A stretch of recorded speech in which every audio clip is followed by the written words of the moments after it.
For a long time, people knew this park, which is located along Port Joli Harbour, as the Keji National Park Seaside Adjunct. These days, it's simply known as Keji Seaside. And there are a number of beautiful trails here along the ocean. It's where I'm on my walkabout today.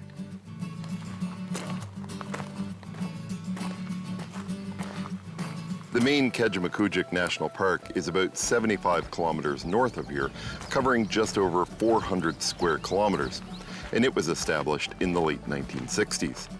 Keji Seaside was land added in 1986 under the management of the main park. The word Keji is Mi'kmaq, meaning tired muscles. But there have been other less literal translations, including swollen waters and attempting to escape.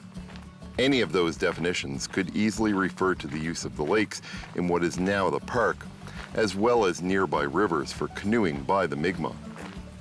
The two trails in Keji Seaside cover only a small portion of the Seaside Park. I'll be doing both today. I'm headed out on the Harbour Rocks Trail, which is a direct 2-kilometer route to Harbour Rocks Beach. I'll get to the Harbour Rocks Beach on my journey today, but instead of going directly, I'll be turning off after about 1.3 kilometers and following the 3.2 kilometer Port Joli Head Trail, which will also take me to Harbour Rocks Beach, before completing my hike with a 600-meter journey along the Harbour Rocks shoreline to look off at St. Catharines River Beach. I've reached the intersection of the Harbour Rocks Trail and the Port Joli Trail. And it's here that I'm going to turn off onto the Port Joli Trail and take the long way around Port Joli Head. There is a lot that makes this park special. The coastline, the history, the plants, and the animals. But one thing that is especially important here is the astounding number of bird species that call this place home. If you look at this area from a satellite view, one thing you'll notice, from Port Levere to the southwest all the way to Somerville and White Point to the northeast, is the number of beaches. But not only beaches, beaches that are backed by estuaries, salt marshes, and lagoons. These make incredibly hospitable places for birds, sometimes as part of migrations, sometimes seasonally as a place of residence, and sometimes year-round. Because of this, Keji Seaside is surrounded by protected bird sanctuaries. 2,000 migrating shorebirds on average are recorded in Keji Seaside every year. In some years, 1% of the entire worldwide population of black-bellied plovers, semi-palmated sandpipers, willets, and pectoral sandpipers have been observed just in this park. This is Boyd's Cove, and just on the inside of the beach is Boyd's Cove Pond. Up ahead is Boyd's Beach, and across Port Joli Harbour is Thomas Raddall Provincial Park. Port Joli literally translates to the Jolly Port, and those who live here say that that name suits this community perfectly. Port Joli got its name from the French explorer Samuel de Champlain, as he charted this coast in the 1600s.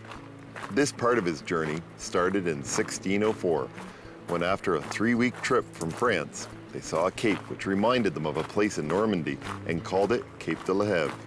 Today we still use the name, Cape La Hève.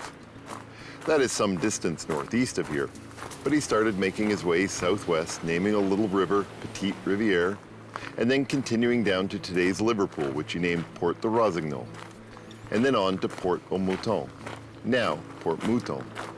Mouton is the French word for sheep, and he gave the place its name as one of the sheep on the ship fell overboard as the crew were disembarking. You can see he named places fairly literally. And so it was that after passing this location, he named it Port Joli. Presumably, his crew were in good spirits when they arrived here. In 1613, he published a book called Les Voyages du Sieur de Champlain, which is a collection of detailed maps of southwest Nova Scotia and the Bay of Fundy. Eventually, after the Acadians were expelled and the Revolutionary War in the United States came to an end, this area was given to a regiment of loyalists. After that, some Scots moved in and they tried to make a go of it.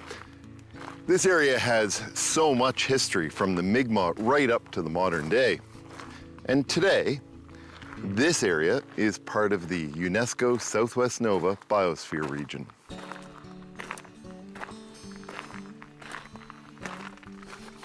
Officially, biospheres are learning places for sustainable development. There are 738 biospheres in the world, over 134 countries. This biosphere is huge. It includes 5 counties, has 100,000 people living in it, and is bordered on one side by the Bay of Fundy, and on the other side, this side, by the Atlantic Ocean. What makes this biosphere so special is just how much land exists in a natural state, and how much of a very deep human cultural heritage exists here. Occasionally, some trails in Keji Seaside have been closed due to the presence of bears. Generally speaking, black bears are not dangerous to humans. They want nothing to do with people, but they will protect cubs, so at certain times of the year, their presence on trails is a little more of a concern. On today's journey, I have encountered a black bear wandering along the beach. The bear was interested in what I was doing, but in more of an inquisitive way, and soon moved along. There is change underway in the biosphere. While industries like forestry, fishing, and farming will always continue to be very important here, they are making room for things like tourism and other ecologically based activities. And what it's showing is just how those different types of activities can coexist in a biosphere while keeping the environment strong. I've reached the end of Port Joli Head, looking out at the Atlantic Ocean from here. After the break, I'm going to be making my way along the next part of trail, which first has to duck in around a bit of a head pond, as I head towards Harbour Rocks.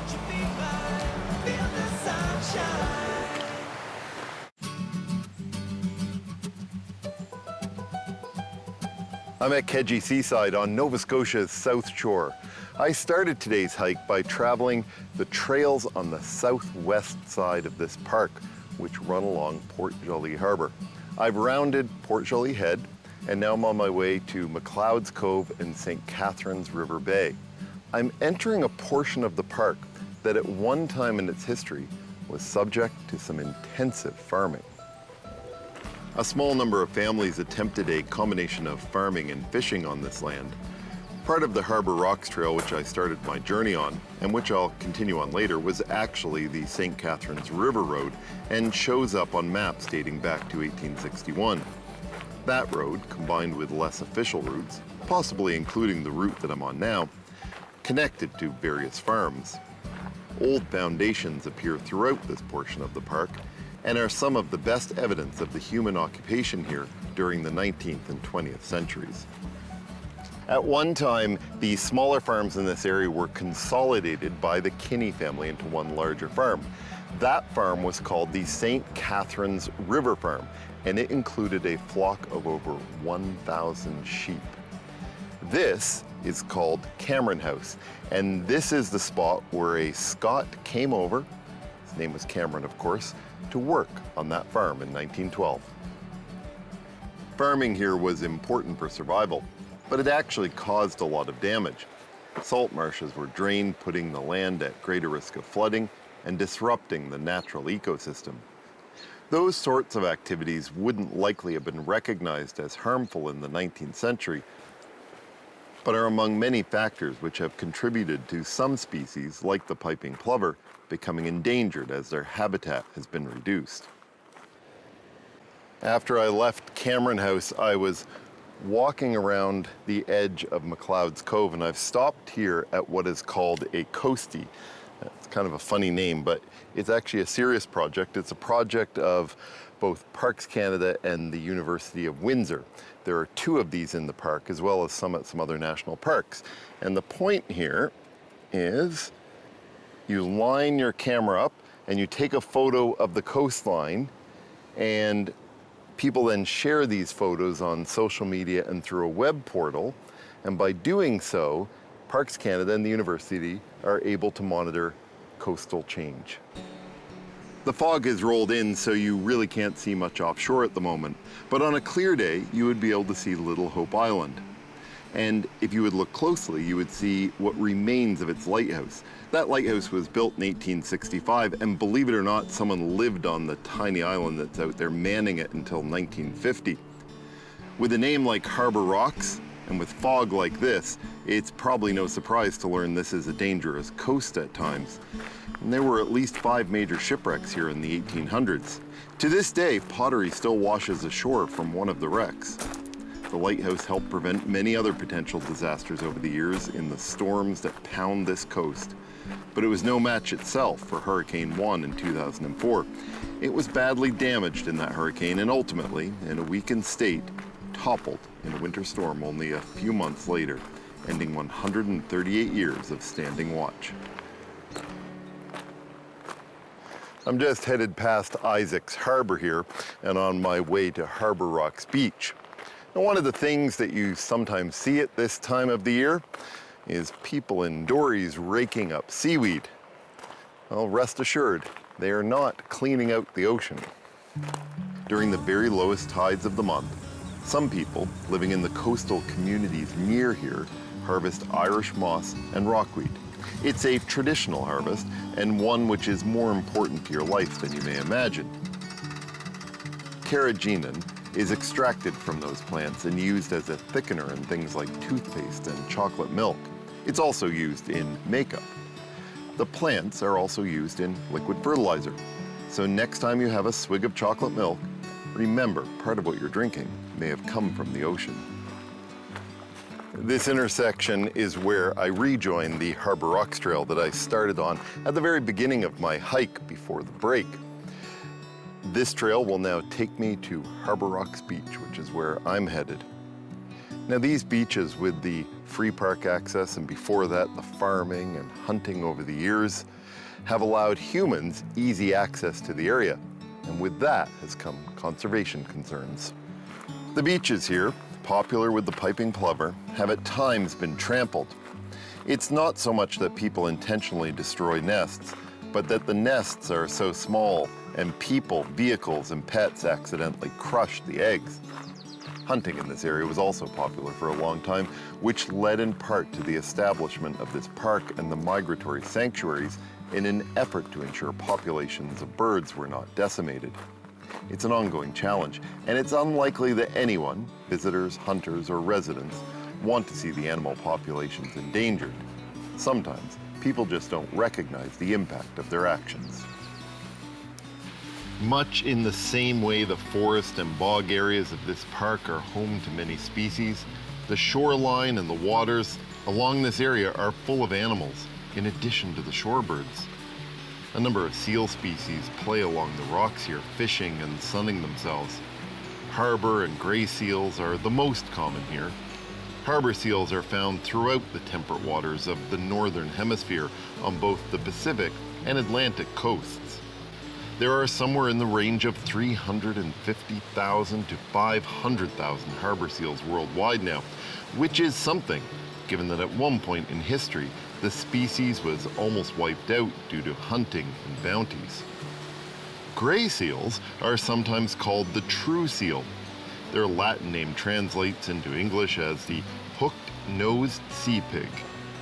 Grey seals in Nova Scotia average around 650 pounds for males and 495 pounds for females.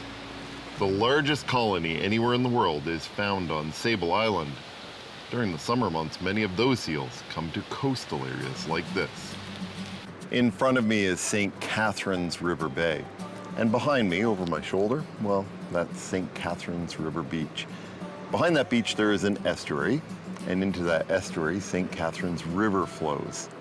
Now, that beach is incredibly important. In fact, it's closed to the public from May 1st until August 31st of each year, so that the endangered piping plover can nest safely. And that's one of the things that's just so important about this park. There are, of course, a couple of trails here, but the vast majority of the land area has no trails because it's dedicated to protecting the many species which call this park home. Now, these red chairs have started popping up at national parks across the country over the past few years, and they mark the end of my hike for today. But after the break, I'm going to be headed across Port Joli Harbour to a provincial park, Thomas H. Raddall Park.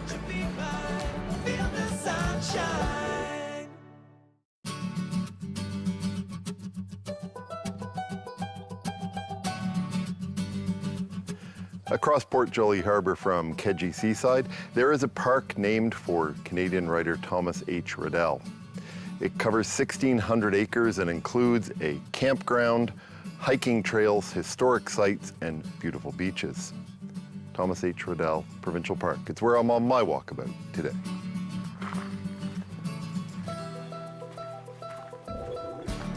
This is a place full of history. I'll be making my way to the shoreline in this park along these trails. There are many routes to choose from, but I'm planning to end up at Herring Rock by way of Sandy Bay, where I will be ultimately looking back across the harbour at Keji Seaside.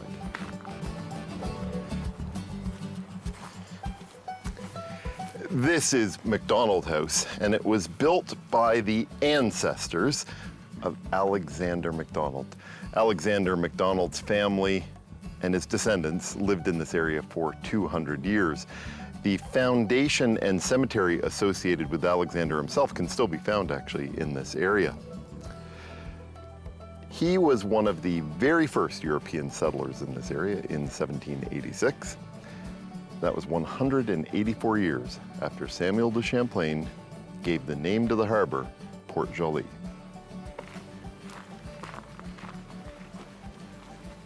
In his memoir, Thomas Raddall wrote that in the frantic world of today, with everything in ceaseless uproar like the forest in a hurricane, it's a good thing to see that your roots go a long way down. Roots are what Raddall was interested in. He was fascinated with history and became one of Nova Scotia's most celebrated novelists and historians. Born in England, he moved to Halifax at the age of 10 in 1913, just before the outbreak of war in Europe. But that meant he would unexpectedly experience the terror associated with war himself, because 4 years after his arrival in Halifax, he lived through the Halifax explosion. A few months later, the family learned that Raddall's father had died in France during the Battle of Amiens. Thomas was 14 and left school to support his family, becoming a telegraph operator aboard ships at sea. This is Sandy Bay, and it looks out over the Atlantic Ocean. This side of the beach is part of the provincial park, but above the high water mark, that side of the beach is private land, although it is managed in cooperation with the provincial park. Now, Raddall, after his time in the Merchant Marine, he went to Sable Island and took on the same job as a telegraph operator. And to kill the boredom, he began to write. In doing so, he became one of Canada's most celebrated authors. He wrote 11 novels, 7 histories, 6 short story collections, and a memoir. Now, one of those histories was the 1948 Governor General's Award winner, Halifax, Warden of the North, a book I remember reading in high school. It has become the definitive work on Fortress Halifax.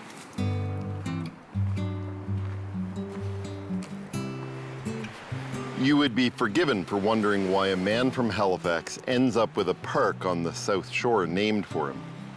After leaving Sable Island in 1922, Raddall came to Liverpool to work as an accountant for the pulp and paper mills on the Mersey River. Queens County, which is where this park is, became his home. And Raddall has an even more important connection to this site in particular. Raddall did a lot of research due to his interest in history, and one thing he became fascinated by was 2,500-year-old mounds of shells called refuse piles. His research showed that the Mi'kmaq had used Port Joli Harbour and these shores as summer encampments. This area of the province has a strong focus on nature and conservation. Immediately adjacent to this park There's 69 acres protected by the Nature Conservancy of Canada. And not too far away is the privately held Sacred Groves Ocean Sanctuary, and then the federally protected Port Joli and Port-Hébert migratory bird sanctuaries.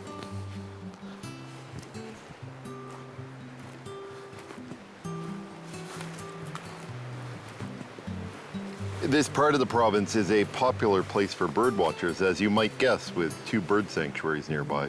But there are many other animals here as well. This park is home to an array of different species. Piping plover can be found in season along the beaches, and the harbour is home to ducks and geese, as well as seabirds. As you go inland from shore, it's possible to see beaver, deer, snowshoe hare, porcupine, and numerous other smaller mammals. Areas of the park are home to bogs where you'll find berries, and with berries, black bear. Moose are seen here, but the mainland moose is endangered, so they're not common. I've been focused on the seashore here, and let's be honest, who doesn't want to focus on the seashore in summer in Nova Scotia? But there are actually 4 distinct ecosystems in this park. This is the coastal area which I'm enjoying today. The coastal trail wraps all the way around into Port Joli Harbour along the coast and to the campground area. There is a freshwater ecosystem where glaciers have punched out small shallow lakes in the park, which are home to eels. The forested ecosystem of this park is dominated by fir, spruce, maple, oak, and birch. Much of it regrowth from forest fires in years past. Areas of white spruce are predominantly places that used to be farms. And finally, there is a non-forested ecosystem dominated by areas raised by fires, glaciers, and rocky terrain that's difficult for forests to grab hold on. In this park, that ecosystem is dominated by the Moody Barren, which runs the length of the park almost north to south, pretty much splitting it in 2. In fact, when you drive into the park, you bisect that barren.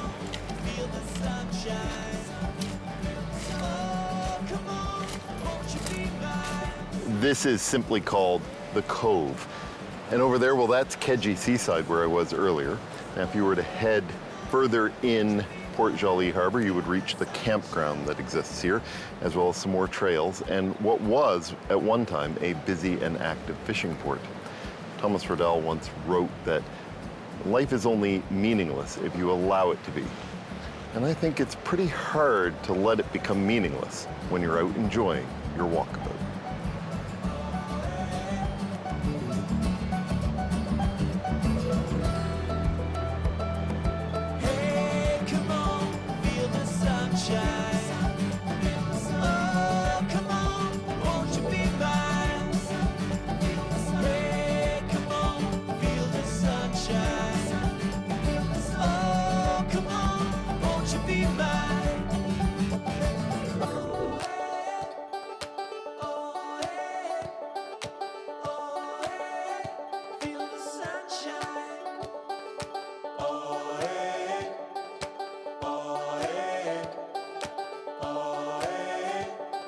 Sunshine.